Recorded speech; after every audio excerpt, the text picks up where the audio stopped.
शेतकरी मित्रांनो, आपलं स्वागत आहे संदीप कृषी सेवा केंद्र या YouTube चॅनलवर। तर मित्रांनो, आज आपण एक विषय घेऊन आलेलो आहोत, तो म्हणजे खरीप हंगाम 2025 साठी ई पीक पाहणी करण्याची अंतिम मुदत आता 20 सप्टेंबर ऐवजी 30 सप्टेंबर 2025 पर्यंत वाढवण्यात आलेली आहे। ही घोषणा होताच अनेक माध्यमांमध्ये शेतकऱ्यांना मोठा दिलासा मिळाला वाचायला मिळत आहे। पण खरी गोष्ट काय आहे? ही मुदतवाढ शेतकऱ्यांसाठी खरंच दिलासा आहे का, की शेतकऱ्यांशी चाललेली एक प्रकारचा खेळ आहे, हे समजून घेणे सगळ्यांनी गरजेचं आहे। मित्रांनो, खरीप हंगाम 2025 पासून ई पीक पाहणी DCS ऍप्लिकेशनच्या माध्यमातून सुरू करण्यात आलेली आहे। शासन म्हणतंय की ही ऍप्लिकेशन अद्ययावत केलं आहे आणि याच्याद्वारे शेतकरी सहजपणे आपल्याला शेताची पीक पाहणी करू शकतील। पण प्रत्यक्षात हे ऍप ऑगस्ट पासूनच म्हणजे 1 ऑगस्ट पासूनच सुरू करण्यात आलं, पण पूर्ण 1 महिना म्हणजे 1 सप्टेंबर पर्यंत शेतकऱ्यांना नीट पीक पाहणीच करता आली नाही। यामध्ये अनेक त्रुटी होत्या, ऍप क्रॅश होणे, सर्व्हर न चालणं, लॉग इन न होणं, OTP न येणं, इंटरनेटची अडचण, या सर्व समस्या शेतकऱ्यांना भेडसावत होत्या। शेतकरी मात्र रोज मेहनत करून ही पीक पाहणी करत राहिले। शासनाने अपेक्षा व्यक्त केली की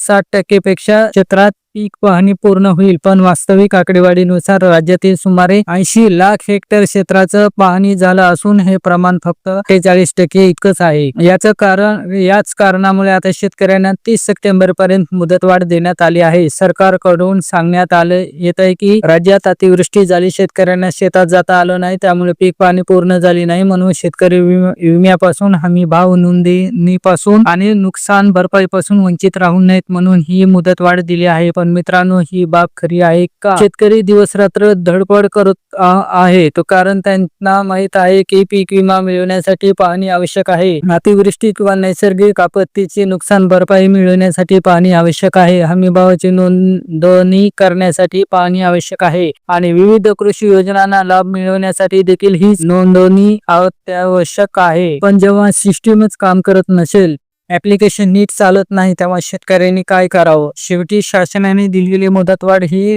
खरं तर शेतकऱ्यांना दिलासा नसून शासनाने केलेली तांत्रिक त्रुटी लपवण्याचा प्रयत्न आहे असं दिसून येतं। मित्रांनो, जर खरं शासनाला शेतकऱ्यांना दिलासा द्यायचा असेल तर या ऍप्लिकेशनला अद्ययावत करून ते वापरायला सोपं बनवायला हवं होतं, पण तसं न करता रोज शेतकरी चिखल तुडवत कुणाचा तरी वायफाय घेत पुन्हा लॉग इन करत आपल्या सातबाऱ्यावर पीक नोंदणीसाठी धडपड करत आहे। आता 30 सप्टेंबर पर्यंत शेतकरी आपली पाहणी पूर्ण करतील, त्यानंतर 1 ऑक्टोबर पासून राज्यातील 40,000हून अधिक पीक पाहणी सहाय्यकांच्या माध्यमातून शिल्लक पाहणी केली जाणार आहे। महाराष्ट्रातील सुमारे 1,69,00,000 हेक्टर क्षेत्रात संपूर्ण 100% ई पीक पाहणी करणं हे शासनाचे उद्दिष्ट आहे। पण या सहाय्यकांना प्रत्यक्ष किती मानधन मिळणार? त्यांना कोणत्या अडचणींना सामोरं जावं लागणार? शेतकऱ्यांना त्यांच्या प्रत्यक्ष लाभ मिळणार का? हे सर्व प्रश्न अजूनही अनुत्तरित आहे। यातून एक महत्त्वाचा प्रश्न निर्माण होतो, ही मुदतवाढ शेतकऱ्यासाठी खरी मदत आहे काय? मग हे सगळं जाणून बुजून उशीर करून शेतकऱ्यांना योजनापासून वंचित ठेवण्यासाठी केला गेलेला खेळ आहे। कारण जेव्हापर्यंत तुमची